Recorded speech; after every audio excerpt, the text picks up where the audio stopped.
Quero saudar a todos os nossos alunos com a paz do Senhor Jesus, e nós também estamos nos adaptando a essa nova situação, né? Eu espero que os meus alunos estejam estudando. O livro desta feita é Evidência Cristã, e vocês já têm 2 semanas que estão em casa. Eu acredito que vocês estão estudando.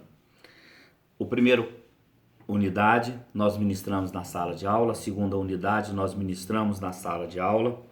A terceira unidade, que traz como título Os Fundamentos Teológicos da Fé Cristã.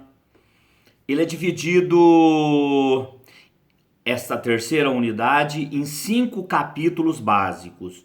O primeiro capítulo básico, ele trata da existência de Deus. E nesse capítulo da existência de Deus, ele nos traz 6 argumentos que comprovam a existência de Deus. E eu quero aqui comentar esses argumentos, não o assunto, mas a base desses argumentos, né? E depois tem o exercício lá na unidade 3, vocês já estudaram para responder. Eu estou partindo do pressuposto da correção da unidade 3. E os argumentos que falam aqui são o argumento cosmológico, que é o da letra A, o da letra B, o argumento teleológico, o da letra C, que é o argumento moral, o da letra D, o argumento ontológico, o da letra E, Jesus Cristo, que ou seja, a palavra viva, o verbo encarnado por Deus, Jesus Cristo. E a letra F, a palavra escrita de Deus, composta pelo Antigo e Novo Testamento, que é a Bíblia Sagrada. Então, esses 6 argumentos que estão aí, é o primeiro exercício da unidade 3, e que do outro lado vai ter 6 respostas para vocês aí, certo? A correção do exercício, ele ficou o primeiro de todos aí, ele sai assim: os seres humanos são criados com uma consciência moral, isto é, a habilidade de distinguir o certo e errado. Quem colocou essa percepção racional dentro do homem? A Bíblia nos ensina que Deus existe e que Ele é toda a fonte da verdade e de retidão moral, atributos de um Deus imutável que sempre age dentro do caráter ético e moral. Então, dentro desses 6 argumentos da existência de Deus, esse número 1 aí, ou o primeiro parênteses de todo aí, vai ficar com a resposta da letra C, que é o argumento moral.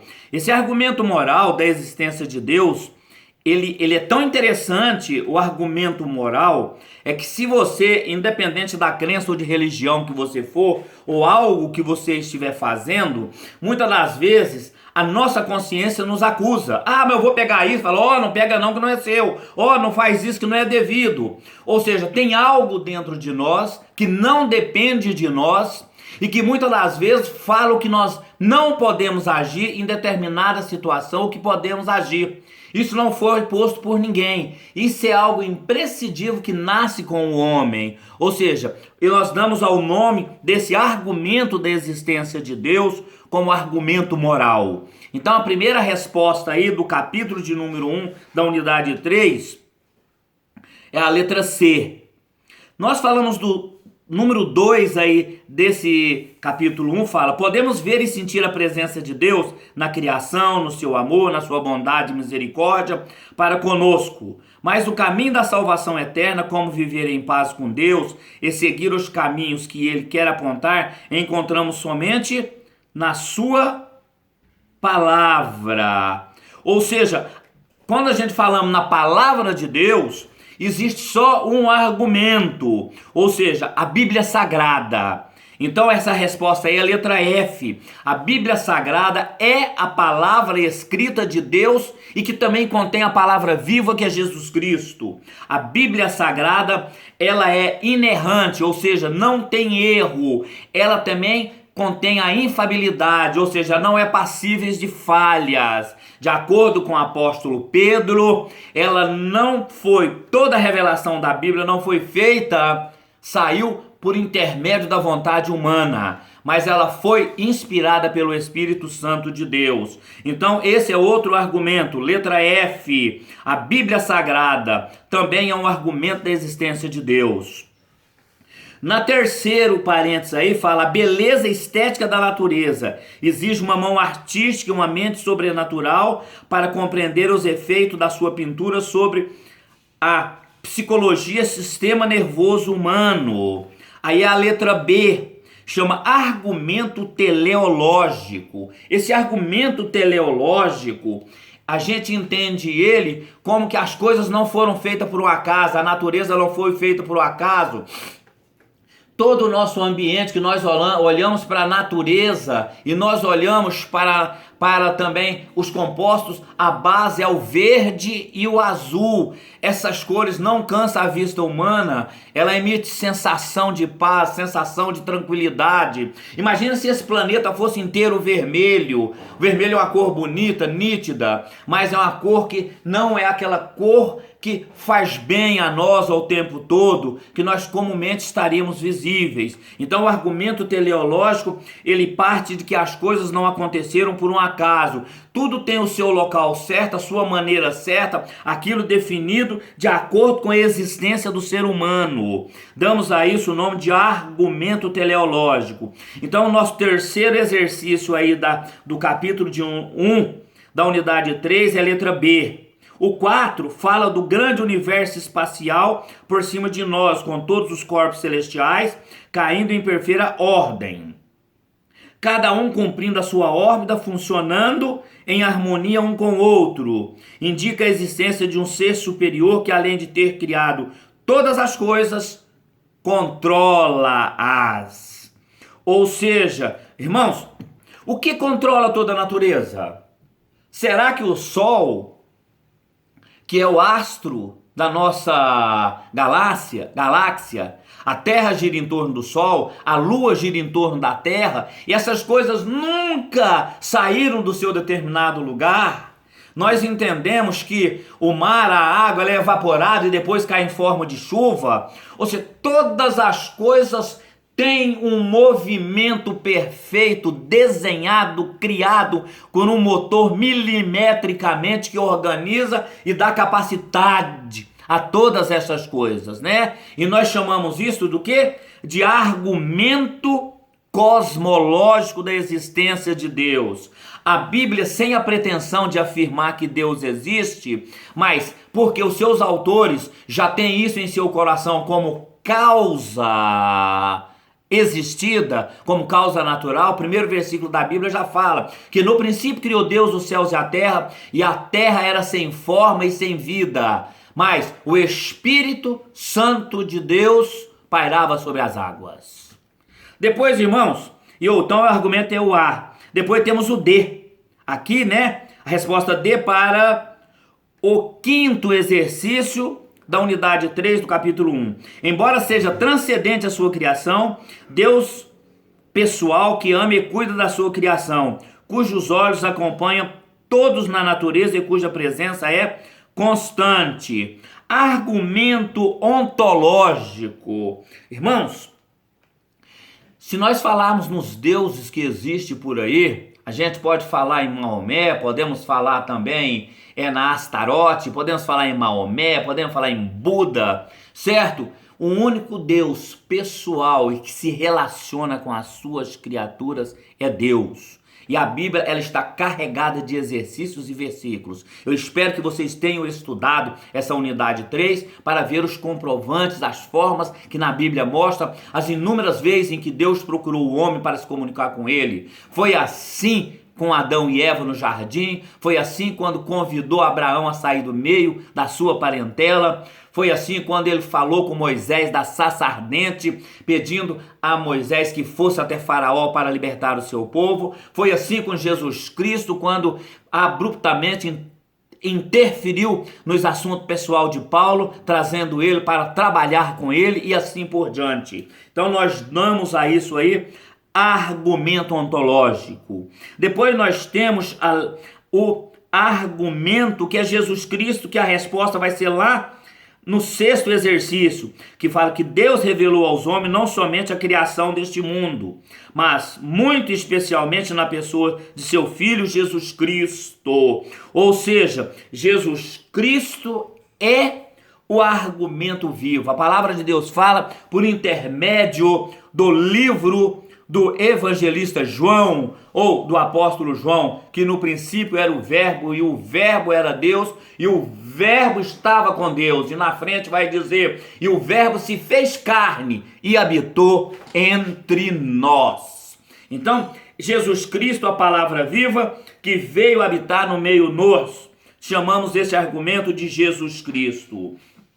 Irmãos, então todos esses argumentos aqui, o argumento cosmológico, teleológico, argumento moral, ontológico, Jesus Cristo e a Bíblia Sagrada, são os argumentos da existência de Deus.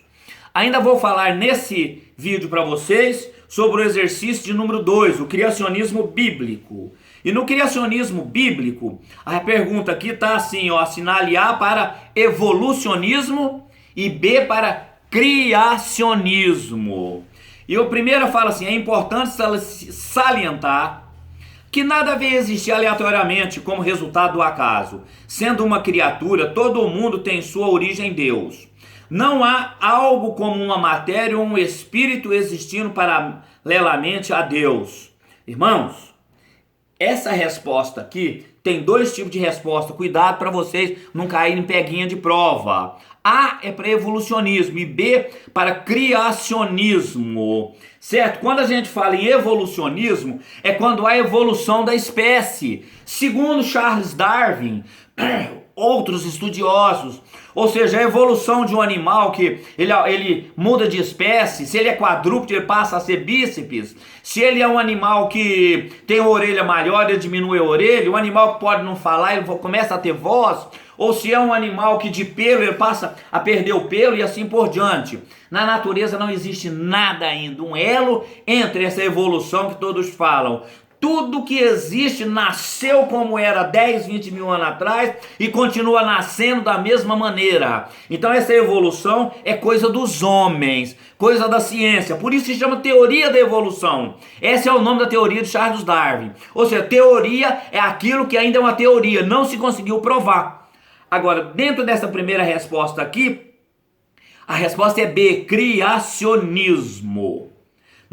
No número 2 aqui fala, a escritura nos diz, não somente que Deus chamou o mundo à existência do nada, mas também nos diz sobre a forma pela qual a criação foi feita.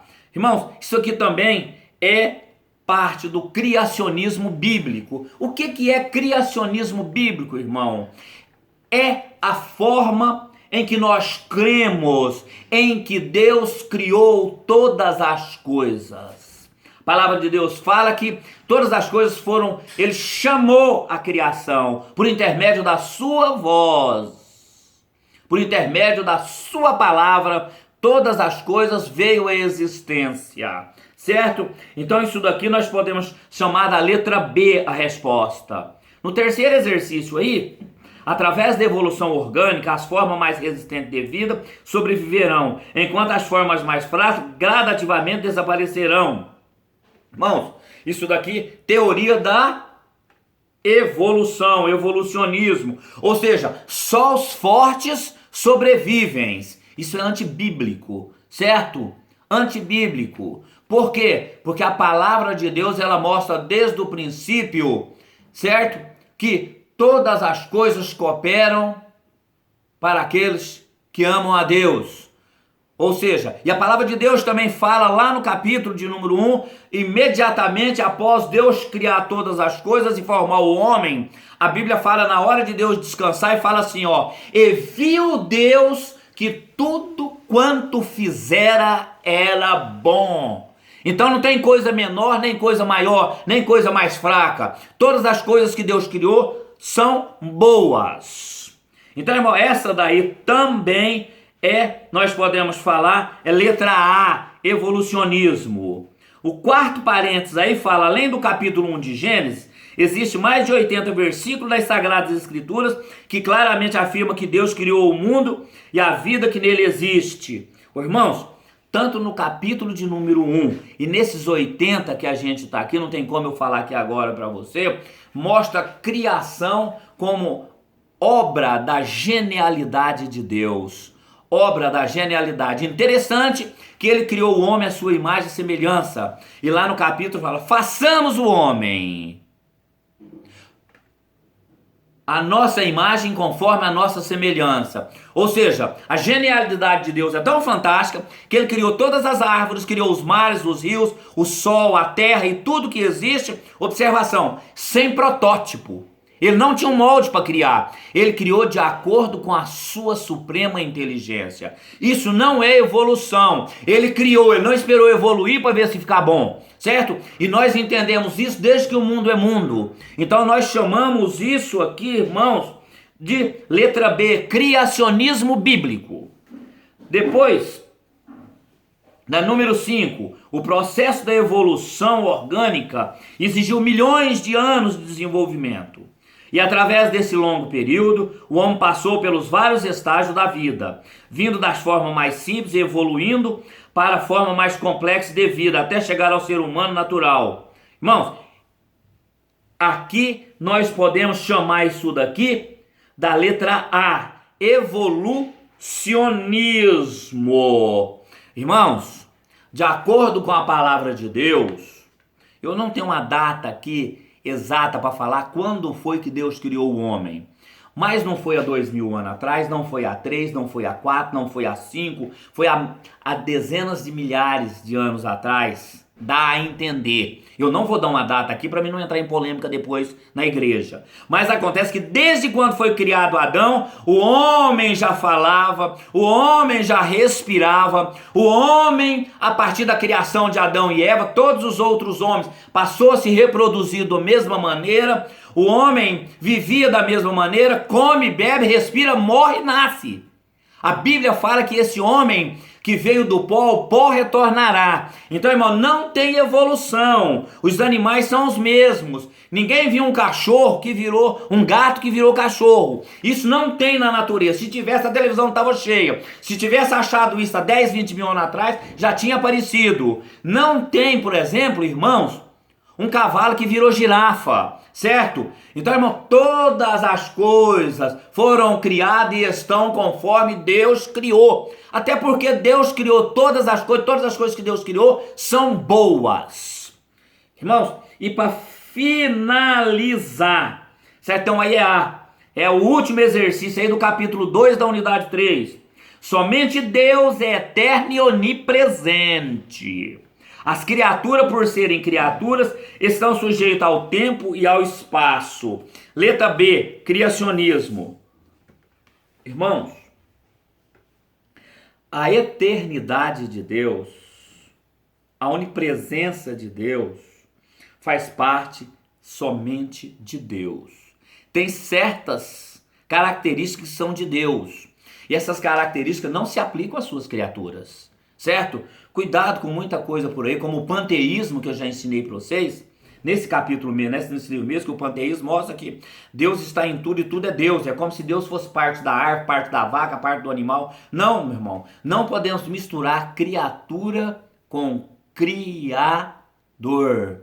Tanto é que a essência é tão diferente que Deus fala, que Deus é espírito e que importa que seja adorado em espírito e em verdade. Então ele não faz parte dessas situações aqui, certo? O homem está sujeito ao tempo e ao espaço, que aliás o tempo e o espaço foi criado para facilitar a vida do homem, mas Deus não está sujeito ao tempo e ao espaço. A Bíblia fala, eu sou o alfa e o ômega, o início e o fim. Então Deus existe desde quando? Desde sempre, desde o princípio da eternidade que não tem princípio. Amém? Então essa resposta aqui para vocês é letra B. Então o exercício número 2 completo ficou B, B, A, B, A, B. Que Deus possa abençoar todos os irmãos. Amém? continue estudando e depois eu corrijo os outros exercícios com vocês. Até a próxima.